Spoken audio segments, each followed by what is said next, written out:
ubwo telefone yasonaga na mama yari arimo kunkomangira kuri ghetto ambwira ko akanyigi kahiye kandi ko agiye kugenda kuko yari afite isafari mu ntara y'amajyepfo. Negukamo agatelefone ndakamyutinga, hanyuma ndabanza nyingurira mere kugira ngo abanza nteme igiporezo. Anansigira urufunguzo rwa ruguru kugira ngo nze kumukorera amasuku muri salo. Mu gihe mere ari kunera amasomo y'ibyo ndi byiteho, nagoswe ko telefone nayishyizemo do not disturb. Mere akimara kurenga igipangu missed calls nsangamo 35 n'indi nimero ntazi yampamagaje inshuro 3. Nongera kumuhamagara nimero yihinduka user busy.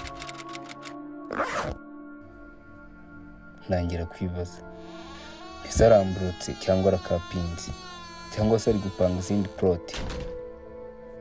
Yasaga n'utakije kuko yagombaga kuba yangiza uwo nko mu masaha 2:03 banikojeje inyuma yo kwa mapepe mbanze nitema kabri bande munono ndongera ndamukompoza nsanga nimero yavuyeho burundu. Le numéro composé n'est pas accessible en ce moment. Veuillez rappeler ultérieurement. The telephone number you've dialed is not available. Please try again later.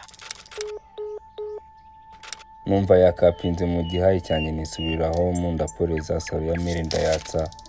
Nangira kwikoma cya cyuma ndiheza sheri w'inzozi ndamwiyibagiza. Nkiri kwimedita numva umuntu akomanze hanze kuri ghetto yanjye. Nakuye akarido ku idirishya buhoro mbona Nirisi Gasaro. Nirisi ni umukobwa twakuranye tuza gukundana twiga muri secondaire kuva twarangiza high school yese ajya kwiga mu Bubiligi.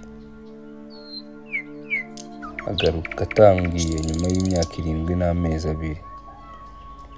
Uko mera atari mu akaribu muri salo mu ku cyuma aracyanga ngo gituma agira ataki y'ibifari.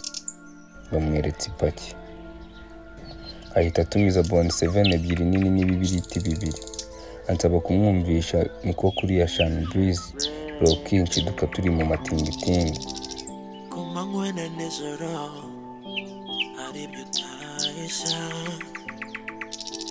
mu kwezi n'izuba bihora bigaragara ninakumara ukunda utayisha kuri ngukunda everyday.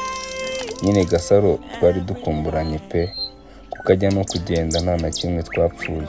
Yewe ni nanjye wamwiherekereje ku kibuga cy'indege yuko ababyeyi be bakundaga kuba bari busy. Ni nawe twahaniye promise bikazagaruka akaba ari ngewe dukorana ubukwe. Urukundo nashinguye hirya y'umutima wanjye wararuzuye banzariyo mpamvu